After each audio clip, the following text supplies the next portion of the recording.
Alguns há muito tempo atrás, nos anos 90 do século passado, um amigo meu de 15 anos, da minha infância, pai, desde os 12 anos ou coisa do género, convidou-me para me juntar à equipa da Esotérica, uma empresa que ele tinha fundado, juntamente com uma série de amigos, e que achava que o meu perfil se encaixava nessa dita empresa. Era o primeiro Internet Service Provider ISP privado em Portugal, literalmente por miúdos acabados de sair da faculdade, para dar aos portugueses acesso à internet por um custo fixo. Isto porque todos os operadores que existiam na altura basicamente vendiam a internet ao kilobyte, ou seja, as pessoas quanto mais navegassem, quanto mais vissem e quanto mais puxassem para o computador delas, mais pagavam. O sonho do Mário na altura era fazer um custo fixo, as pessoas pagavam esse custo fixo e a partir daí podiam navegar o que quisessem, ver o mail que quisessem, enviar, receber, consultar as Usenet News, andar na web, seja, fosse o que fosse. E ele realizou esse sonho. A empresa ainda estava num estado relativamente embrionário na altura, tinha poucos clientes, etc. E a concorrência dela era só a Portugal Telecom, nomeadamente a Telepac. A Telepac era a tal empresa, que já existia quando a Esotérica apareceu, que vendia a internet ao kilobyte. Os mais novos, não, o problema não era só o acesso à internet ser vendido ao kilobyte. As pessoas para aceder à internet utilizavam telefones, basicamente o telefone fixo de suas casas, que era o que havia, e pagavam ao minuto pela utilização desse telefone, ao que acumulava o pagamento pelo que estivessem a fazer na internet. Mesmo as pessoas que contratavam a Esotérica tinham que pagar os períodos da Portugal Telecom para pegar no seu telefone e no seu modem e aceder ao serviço da Esotérica. Portanto, a Portugal Telecom ganhava com o trabalho da Esotérica e ganhava duplamente, tributando duplamente às pessoas quando elas eram clientes da Telepac, em que ganhava pelos kilobytes que as pessoas utilizavam e pelos períodos telefónicos. Paradoxalmente, e por uma questão de piada, se o acesso fosse muito lento, eles ganhavam ainda mais, porque basicamente transferiam-se menos kilobytes, mas havia mais períodos telefónicos para as pessoas pagarem. Era um mundo muito diferente daquele em que vivemos atualmente. Claro que com estas características de mercado, o projeto da Esotérica só era passível de ser feito por pessoas que fossem relativamente inconscientes, porque estavam a defrontar um gigante, um colosso chamado Portugal Telecom, e eles basicamente não eram nada. Bom, face a estas circunstâncias, é claro que quando o Mário me convidou, achei que a ideia era encantadora. E aceitei o convite. Os primeiros meses na Esotérica foram literalmente épicos. E foram épicos porquê? Porque a montagem do ISP implicava dominar bem os sistemas Unix. Na altura usávamos o Red Hat Linux, que era distribuído em disquetes. Para vocês terem uma ideia, eram tipo 18 disquetes e demorava um dia a instalar. Dentro do sistema da Red Hat existia depois um stack de TCP/IP funcional e a implementação dos vários protocolos que precisávamos de usar. Estava lá o SMTP para o mail, estava lá o UCP para as Usenet News, estava lá o HTTP. Muito giro. Aquilo era um tempo muito diferente do que é hoje. Para vocês terem uma ideia, não existiam nem Googles, nem Facebooks, Twitters, nem Instagrams, nem YouTube, nem PayPal. A internet era basicamente a World Wide Web, o e-mail, as Usenet News e o IRC. Era o que as pessoas utilizavam na altura. Eu ainda estava na Esotérica quando vi o Mário pela primeira vez a usar o Google e a achar que aquilo era uma grande ideia, porque os portais de busca que existiam na altura era tipo o Yahoo e o Alta Vista. E as páginas desses portais eram uma salganhada de conteúdos que não acabavam e basicamente o motor de pesquisa era uma caixinha num dos cantos do site. O Google apareceu basicamente com o logo, a caixa de pesquisa, o I'm Feeling Lucky e o pesquisar, e acabou por mudar o mundo e hoje é o que é. Voltando à Esotérica, os serviços de internet que eram populares na altura foram distribuídos pelos vários técnicos disponíveis. A mim calhou-me o mail e as news. Comecei por administrar mail e news, que eram áreas particularmente complexas, com o Mário Valente.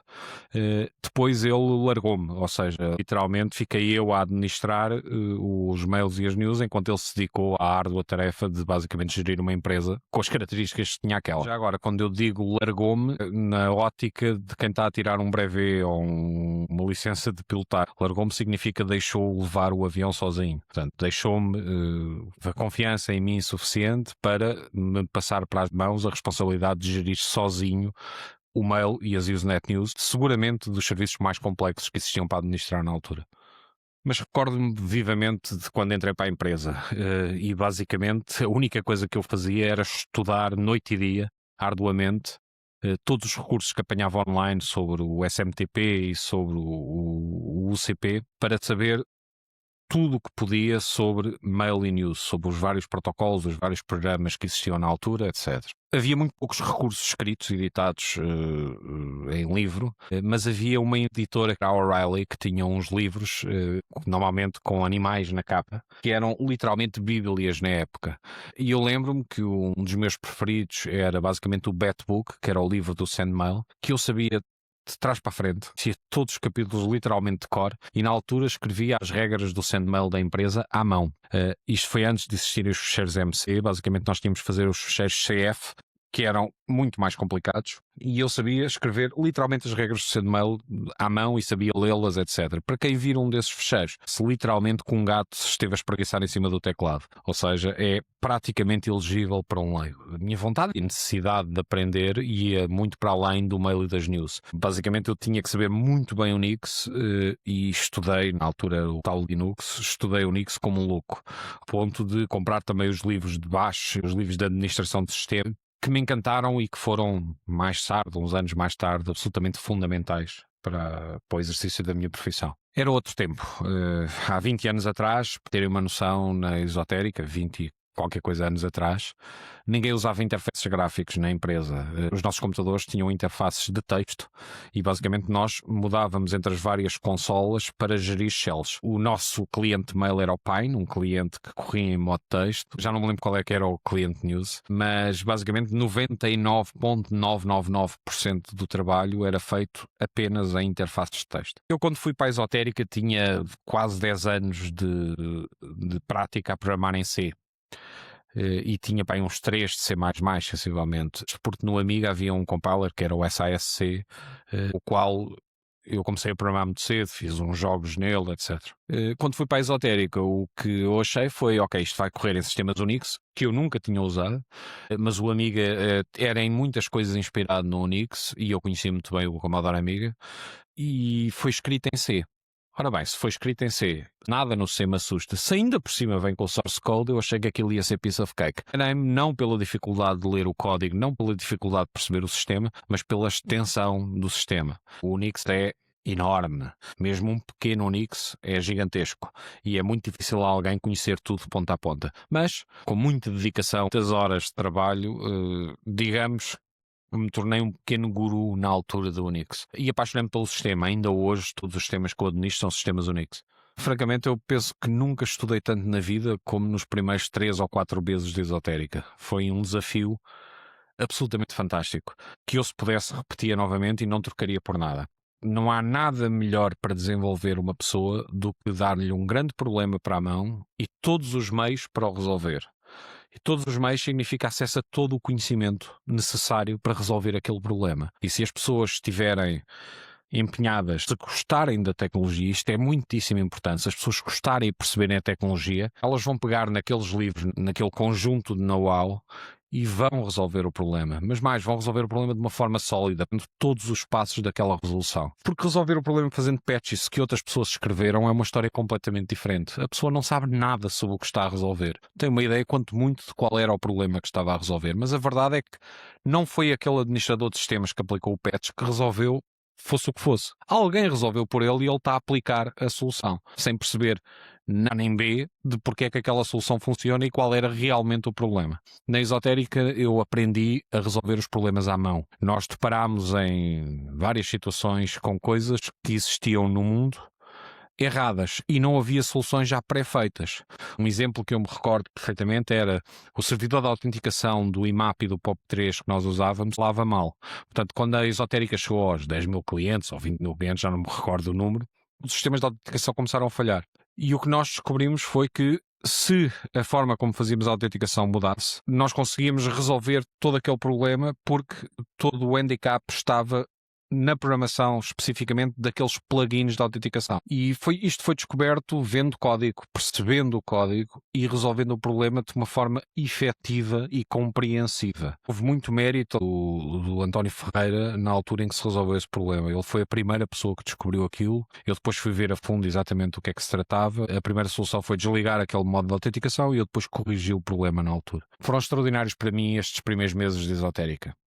O Mário, que me ajudou tanto nesses primeiros meses e que me acompanhou tanto nesses primeiros meses, vou por se afastar do metal, dos servidores, dos problemas de fundo que existiam. Isto porque teve que fazer o pequeno pesadelo de ser o gestor, o CEO da empresa. E a palavra pesadelo não chega para descrever o mar de trampa em que ele se enfiou. Basicamente, enquanto eu andava a lidar com a parte gira das questões, o Linux, os vários protocolos, problemas técnicos, bugs, etc, o Mário estava a lidar com coisas chatas como o raio, com salários, vendas, faturação, processos da Portugal Telecom por estar a operar sem licença. Tudo o que de chato havia, basicamente, caía em cima das costas dele. Eu nunca vi uma pessoa tão estressada e tão puxada ao limite da resistência humana como o Mário nessa altura.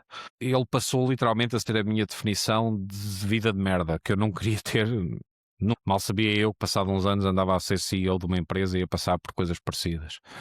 Paradoxalmente, ele estava rodeado de outros geeks, todos a fazer as coisas mais deliciosas do mundo, aquilo que um geek gosta de fazer, lidar e resolver problemas técnicos. O que deve custar ainda mais, porque quando se vive nesse pesadelo e se vive rodeado de pessoas que só fazem coisas giras, calculo que não seja a posição mais agradável para se estar. Ele andava estressadíssimo, de vez em quando já estava a berrar com pessoas dentro da empresa, era muito pouco tolerante para os disparates das pessoas, que é normal. Quer dizer, quem vive no meio de um stress enorme e depois vê pessoas de alguma forma a falhar à volta dele, obviamente que não gosta, não é? Isso a mim não me afetava minimamente. Era uma pessoa que conhecia há 15 anos. Quando ele berrava para mim, eu berrava para ele, berrávamos os dois. E se há coisa que o Mário faz é que ele é profundamente autêntico na relação com as pessoas. Os berros são tudo o que há para dizer, e se as pessoas sabem ouvir o que há para dizer e eventualmente responder, ele sabe encaixar as respostas e o problema está resolvido ali. O problema com o Mário é quando ele já não quer discutir com a pessoa, ou porque a pessoa está a ser parva demais e não encaixa o que ele tem para dizer, ou porque aquilo que lhe está a dizer de volta não só não faz sentido nenhum, como é profundamente despropositado. Se vocês pensam que é difícil fazer uma startup hoje, não imaginam o que era o cenário há 20 anos atrás. E não imaginam de todo, porque não havia feiras de investidores, polos de concentração de startups para as pessoas começarem o seu negócio. Nada disso existia. Basicamente, fazer uma empresa com as características de uma startup hoje nessa altura significava ir pedinchar o dinheiro a amigos e familiares que acreditassem nele, apostar tudo no mesmo cavalo, e se o cavalo chegasse ao fim, ótimo, as pessoas recuperavam o dinheiro. Se não chegasse ao fim, paciência, perdiam tudo, e essa pessoa que andou a pedir o dinheiro às pessoas tinha que dar as satisfações, explicando que tinha perdido esse dinheiro. Portanto, eu diria que é admirável pessoas que há 20 anos atrás se lembraram de fazer uma empresa como a Esotérica para vender acesso à internet. Deixem-me dizer-vos que 99% da população nunca tinha ouvido falar de internet nenhum. E quando essas pessoas chegavam a bancos, por exemplo, nós vamos vender acesso à internet, as pessoas compram uns modems, nós damos um software, um login, uma password e as pessoas podem navegar na internet. O sujeito do banco provavelmente virava-se para eles a dizer: essa telenet quer dizer o que é que se faz lá? Qual é o serviço, na realidade, que essa telenet presta às pessoas? Não, tem as Usenet News e tem uma coisa chamada e-mail que as pessoas mandam umas para as outras e trocam mensagens, e há uma coisa chamada World Wide Web que é muito giro porque é hipertexto. As pessoas carregam em cima de palavras e vão ter com coisas relacionadas com essas palavras. Bom, a resposta da maior parte dos bancos na altura é: lamento, mas não o posso ajudar. E assim que a pessoa saísse porta fora, o sujeito virava-se para os colegas a dizer: teve cá um maluquinho. A verdade é que os fundadores da Esotérica e as pessoas que me contrataram nunca deixaram de me pagar um salário. Nunca falharam comigo em rigorosamente nada.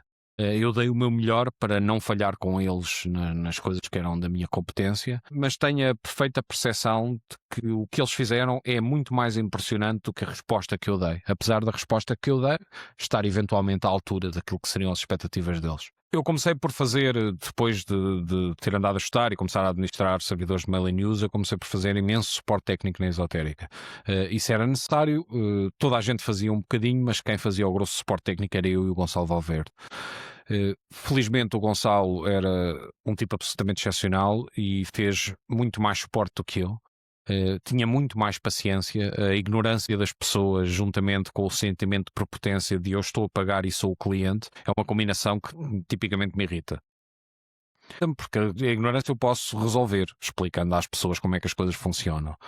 Mas a prepotência não posso. E a arrogância não posso. E quando as pessoas são excessivamente prepotentes ou arrogantes, têm dificuldade em aprender. E a minha paciência também tem os seus limites, obviamente. À parte de muitos episódios cómicos, eu já vou falar em alguns deles, eu detestei todos os segundos de falar com seja quem for ao telefone durante aquele período. Chegou ao ponto em que, farto de lidar com a questão dos clientes, fui falar com o Mário e com o Luís Sequeira na altura, e lhes disse: epá, eu demito-me porque eu não estou para aturar esta gente. A parte que eu gosto de fazer, se quiserem os meus serviços, é lidar com a parte tecnológica. Não sei que conversa é que o Mário teve na altura com o Luís, mas basicamente resolveram passar-me para a mão o Research and Development da empresa. Ou seja, vais ali para um canto, isolas-te, não tens que lidar com os clientes, tens os servidores de mailing news e tens que criar produtos para a empresa vender.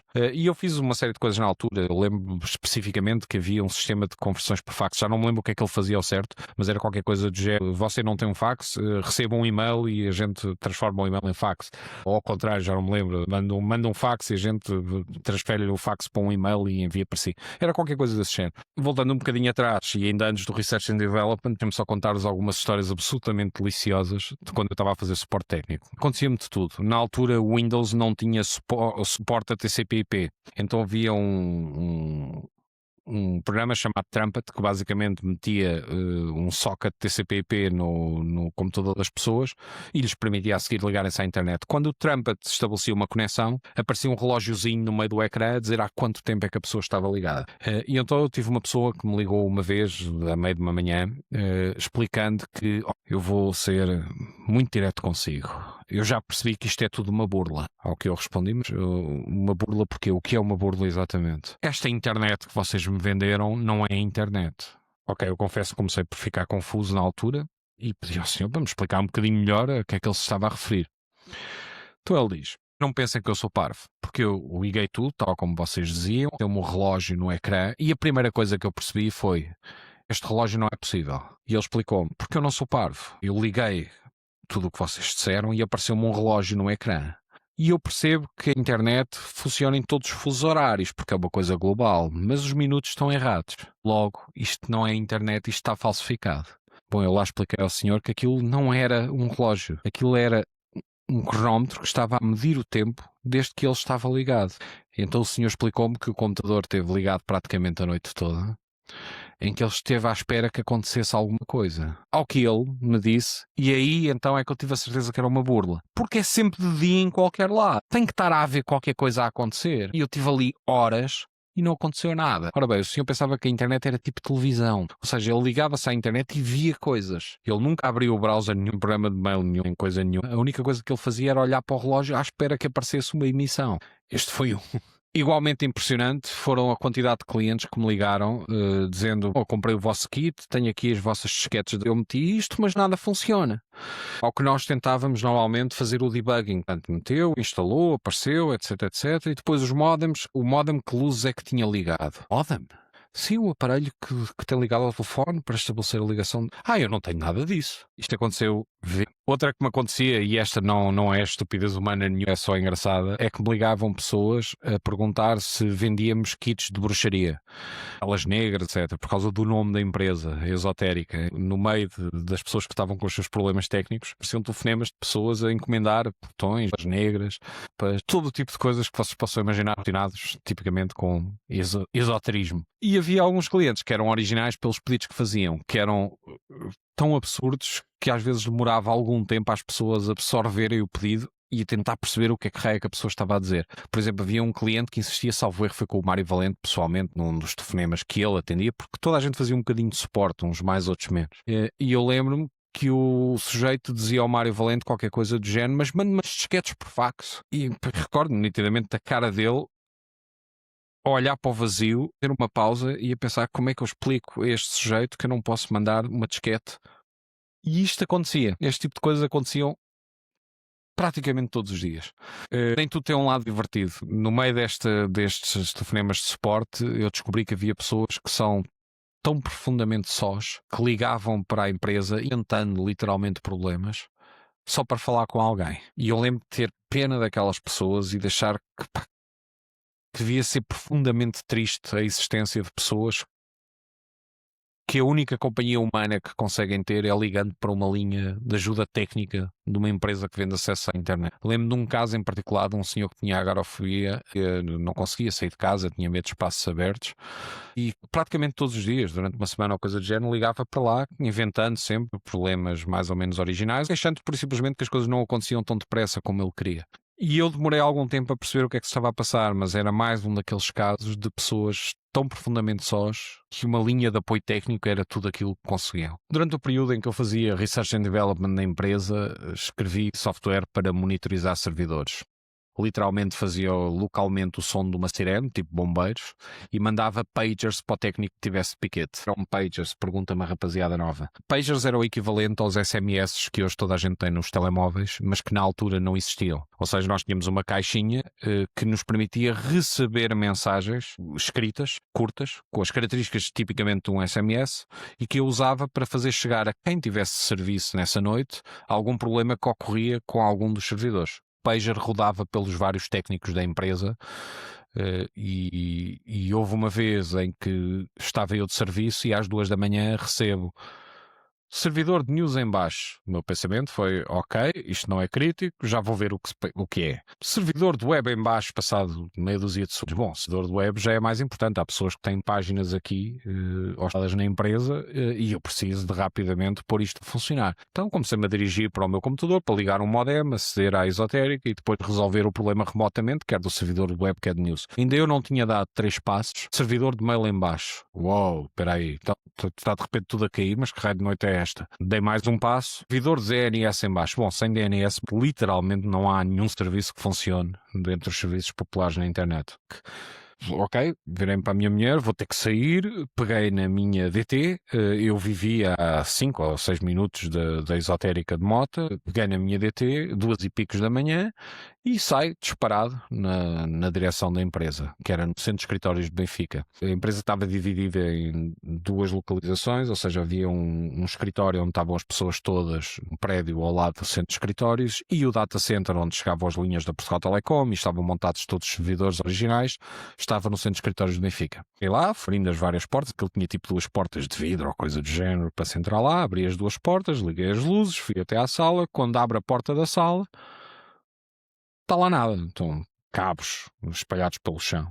E a primeira coisa que me ocorreu foi, alguém se lembrou de mudar os servidores às 2 da manhã para os novos escritórios. E não me disseram rigorosamente nada. E eu, feito estúpido, que estava de serviço, recebo aqueles pagers e vou sair de casa a esta hora. Bom, pego no telefone, estava lá um telefone fixo, e ligo para o Mário Valente. Ligo para ele e começo a conversa por ligeiramente furioso, dizer, se iam fazer mudanças hoje, avisavam-me, porque é completamente idiota a pessoa que está de serviço não saber disso. E ele respondeu-me com uma voz muitíssimo calma, até em característica de alguém que está a atender um telefonema às 2 da manhã, e disse, Paula, calma-te lá, estás a falar de quê?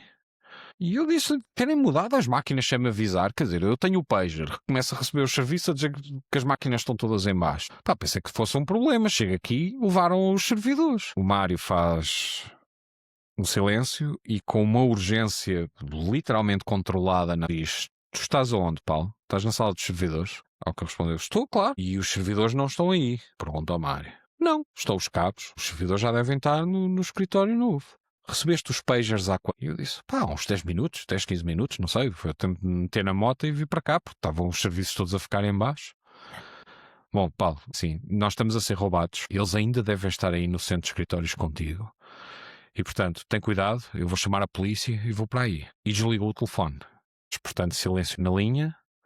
E eu, de repente, notei que o silêncio no centro de escritórios e aquela sala vazia onde costumava estar o das máquinas, de repente, tinha toda a minha atenção. Virei-me, fechei a porta da sala, tranquei-me lá dentro e com o meu cérebro a 200 à hora comecei a traçar cenários e a avaliar a situação em que eu me encontrava. A ideia de eu estar no centro de escritório, que era um labirinto de corredores escuros, literalmente com pessoas que estavam a roubar o centro de escritório, colocava-me num perigo óbvio e iminente.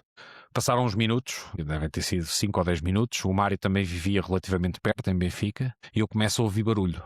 Felizmente, Mário a chegar, foi ter comigo à sala, ainda não tinha chegado a polícia na aula, e saímos os dois do centro de escritórios e ficámos à espera da polícia à porta. Pensava eu que aquela era a única porta do centro de escritórios, vi mais tarde a perceber que não era. O Mário insistia que os ladrões ainda deviam estar no centro de escritório, eles ainda estão lá dentro, algures.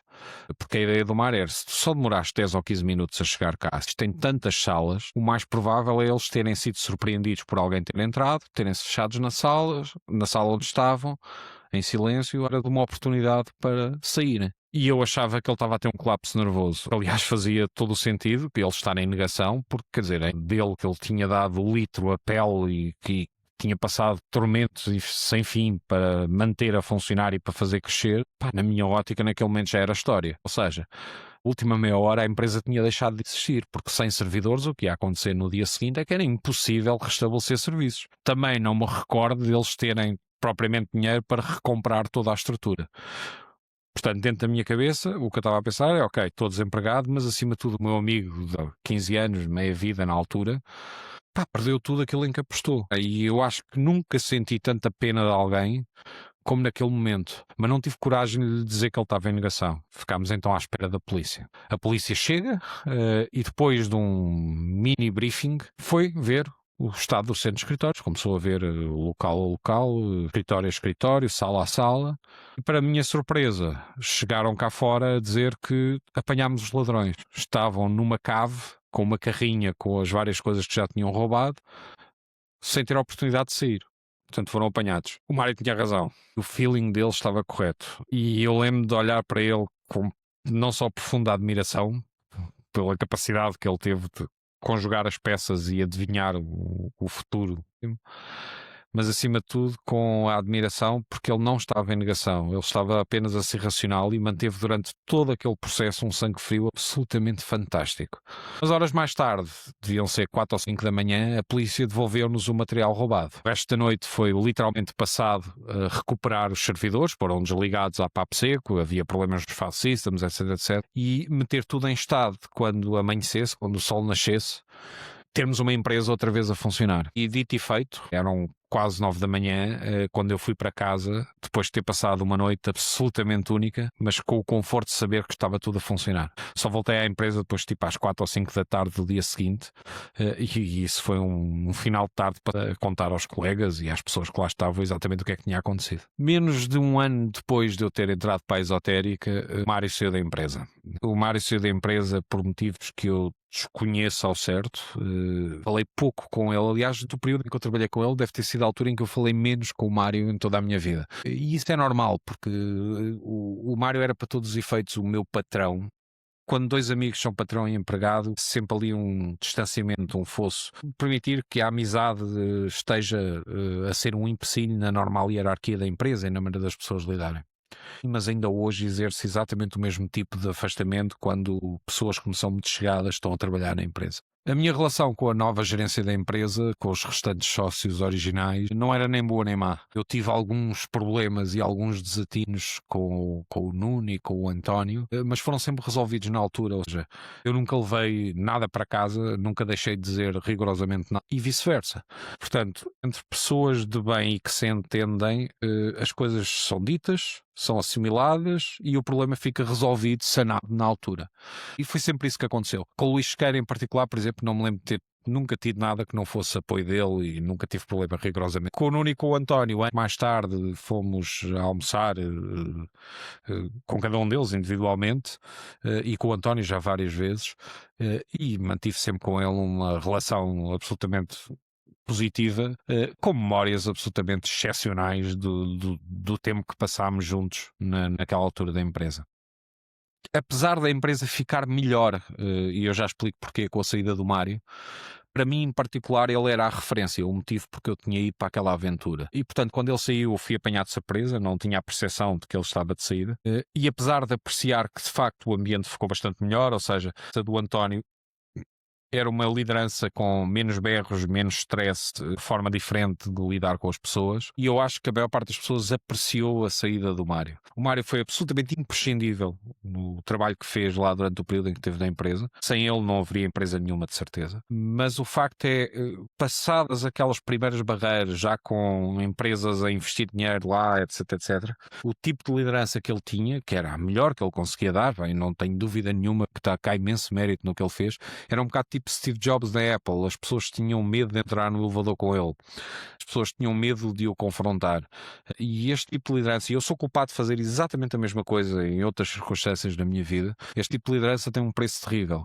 As pessoas não gostam, atenção, etc, etc, que um líder desse género e nesses últimos tempos de esotérico eu acabei por conhecer pessoas absolutamente excepcionais. O Cássio Cruz, porque está à frente do Gmail, foi um dos administradores de sistemas com que eu trabalhei. Ele na altura gostava muito do Solaris, gostava menos do Linux, e com a entrada dele na esotérica uma série de sistemas foram migrados para Solaris, e ele teve sempre o cuidado de expor muito bem porque é que essa era a opção dele, usar o Solaris em vez do Linux, os prós, os contras, como é que ele via o problema, etc, etc. Gostei muito do Acácio, gostei muito dele e fiquei muito bem impressionado na altura em que trabalhei com ele. Foi um período de brevíssimo contacto, nem sei se ele se lembra de mim, mas foi giro, foi interessante. Mas a saída do Mário, para mim, é uma contagem decrescente. Eu sabia que eu ia querer sair da empresa, independentemente das pessoas quererem que eu ficasse ou não. E passado 3 ou 4 meses saí de facto. Ficou fechado esse capítulo absolutamente fascinante da minha vida, que foi a esotérica. Eu não me recordo exatamente qual foi o ano, penso que foi ao 95 ou 96, não sei. Mas foi apenas um ano que eu tive na esotérica. E foi um ano tão intenso que dentro da minha memória aconteceu o equivalente a 10 anos de vida profissional noutra empresa qualquer. Foi extraordinário. Se tiverem a oportunidade na vida de fazerem uma aventura louca como esta, não a percam. Vai ficar convosco para sempre e o calo que ganham vai ser profundamente útil no futuro em circunstâncias bastante mais fáceis. Quase todas as empresas são mais fáceis que uma esotérica.